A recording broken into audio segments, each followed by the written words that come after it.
Dorm rooms are supposed to be a fresh start, but for these students, they became living nightmares. From roommates who watch you sleep to shadowy figures lurking in the woods, these are 4 true college horror stories that will make you double-check your locks. It was my freshman year of college. My family had just finished helping me move all my belongings into my new dorm and headed home. Later that afternoon, my roommate finally showed up, and immediately I could tell this guy was the most socially awkward person I had ever encountered. I introduced myself as Dan and extended my hand for a handshake. He just froze, staring at my arm as if he'd never seen a human greeting before, then let out a weird laugh and gave me the most pathetic limp fish handshake imaginable. He didn't even offer his name. I actually had to ask for it. His name was Dale. I attempted some basic small talk, but he shut everything down with one-word answers and the occasional cringy chuckle. Within moments the room fell silent as we both just sat on our respective beds staring at our laptops. I was already frustrated and started planning how to request a roommate transfer. Literally anyone would have been better than him. At first I figured Dale was just painfully shy, but I was about to find out he was something much darker. I ended up meeting some other guys on my floor who seemed normal, which was a relief. That first night I came back after exploring the campus to find Dale sitting in the exact same spot I'd left him in hours earlier. I said, "Hey Dale," but shocker, he didn't say a word. It was 9:30 p.m. and I was tired, so I flicked off my lamp and went to sleep. I didn't stay out for long though. Dale stayed glued to his computer until 3:00 a.m.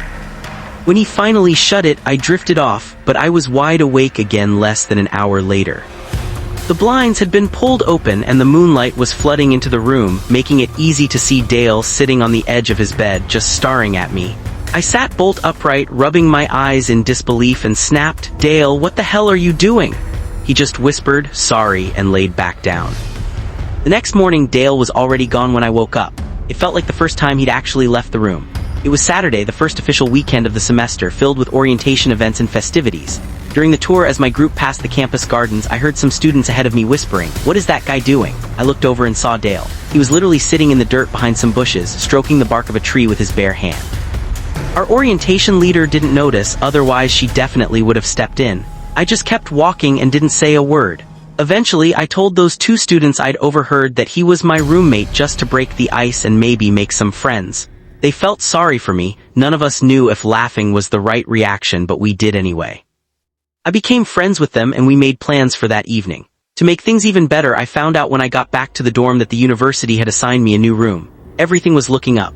I headed out that night to meet my new friends, and when I returned, Dale was sitting in his desk chair facing the door. I said, "Oh hey, what's up?" And he just replied, "Nothing," in a totally flat tone.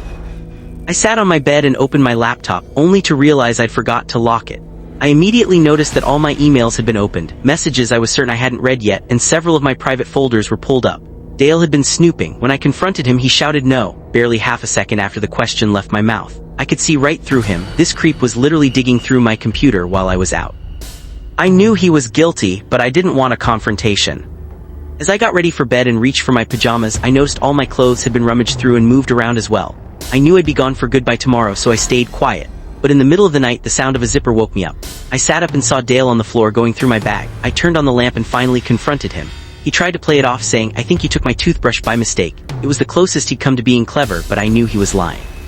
Something was seriously wrong with him, so I kept my distance and didn't get physical. The next day, I moved in with my new roommate in the same building, and things went great. On Sunday night, after a solid talk with my new roommate, who wasn't exactly Mr. Popular but was light years better than Dale, we turned off the lights and went to sleep. For the 3rd night straight, however, I was jolted awake in the early hours by a bizarre noise. It was a faint clicking sound. It wasn't constant, but it happened a couple of times every 30 seconds. I got up, hoping it was just a heavy bag on a creaky floorboard or maybe a mouse. But as I checked the room, I realized the sound was coming from the other side of the door. The common area light was always on, so when I looked through the peephole, I could see the top of someone's head standing right outside our door. They were looking down, so I couldn't see their face, but then it clicked. Those tiny noises were coming from the doorknob. Someone was trying to pick the lock. I immediately called campus security, and they arrived in less than 5 minutes.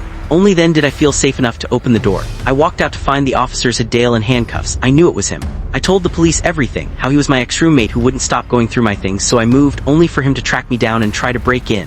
They hauled him away, and I have no idea what his fate was, but I never laid eyes on him again. He was either suspended or expelled. I finished my university years like anyone else, but that nightmare with Dale still haunts me to this day.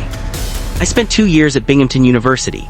I quickly found a solid group of friends and we'd head out every single weekend. One Friday night in October my group didn't have any major plans, so two close buddies and I decided to hang out in the campus nature preserve by the lake. There was this secluded clearing on the far side of the water that was perfect for a campfire since it was hidden from the main school and campus security. Students would occasionally, though not often, head out there to drink or smoke. It was a relatively secret spot and we loved the privacy. That night we just brought some beers, started a fire, and had what we called a bro chat. As the night went on, time started flying as the alcohol kicked in. Eventually, we were laughing so hard that one of my friends was literally rolling around in the leaves on the ground. That was exactly when my other friend stopped laughing and went, SHHH. We all froze and listened. In the distance, we could hear the distinct sound of leaves and branches snapping. We immediately tossed our bottles into the lake because we were all under 21 and campus police were known to sweep the woods on weekends to bust kids for drinking. We shoved the remaining beers into a backpack. I was pretty buzzed, so my paranoia was through the roof. The fire made us an easy target for anyone nearby, but the thing is, this spot was so deep in the woods that it was rare to run into anyone else. It sounded like just one person out there. Then the sound of a branch snapping much closer sent us into a panic. None of us were really the tough confrontational types, so we didn't have that one guy who would just yell out to whoever was there. Instead, we just sat there in total silence, shushing each other. We could hear someone or something circling our campsite in a wide arc. It honestly felt like a scene straight out of the Blair Witch Project because the sounds of cracking wood and rustling leaves kept echoing closer to us. We tried to laugh it off at first, but I was becoming genuinely terrified. Suddenly, a massive thud made us all jump. It took a few seconds for my brain to process what I was seeing. A large branch had been hurled right into the middle of our fire. One of my friends immediately bolted, while my other friend and I just sat there staring at each other, caught between nervous laughter and pure panic.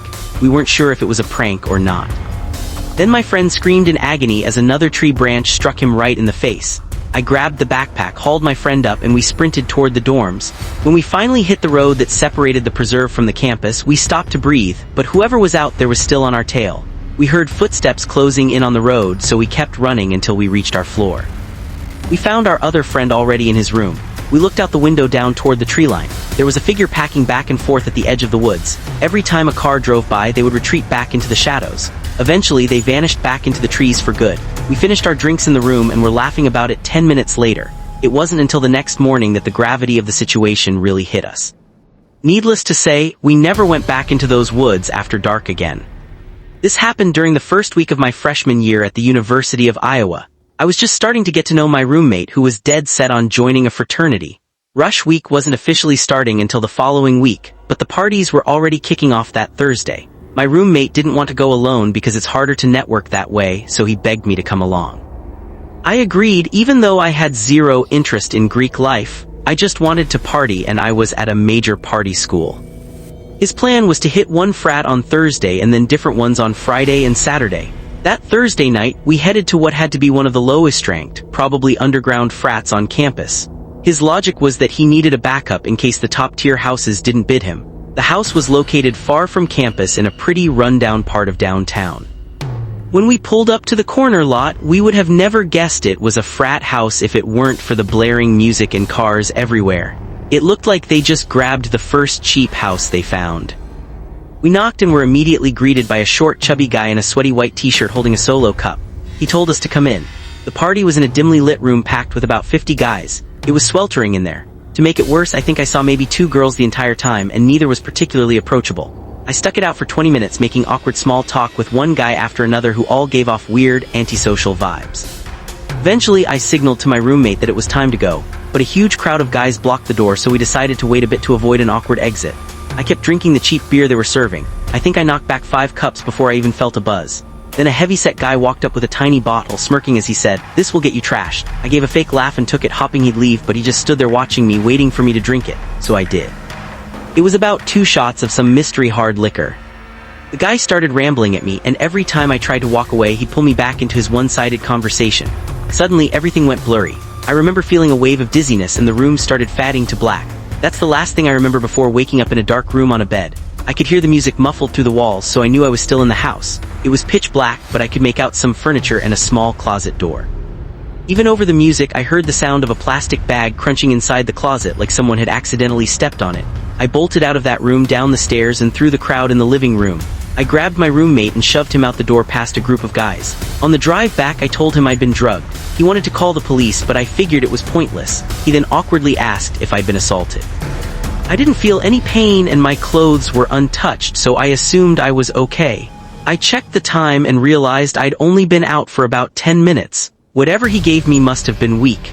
Thank God that was my only experience with an underground frat party. It remains the scariest moment of my life. I had a single dorm during the first semester of my sophomore year. It was tucked away in a corner, secluded from the rest of the floor since you had to turn a corner just to see the door.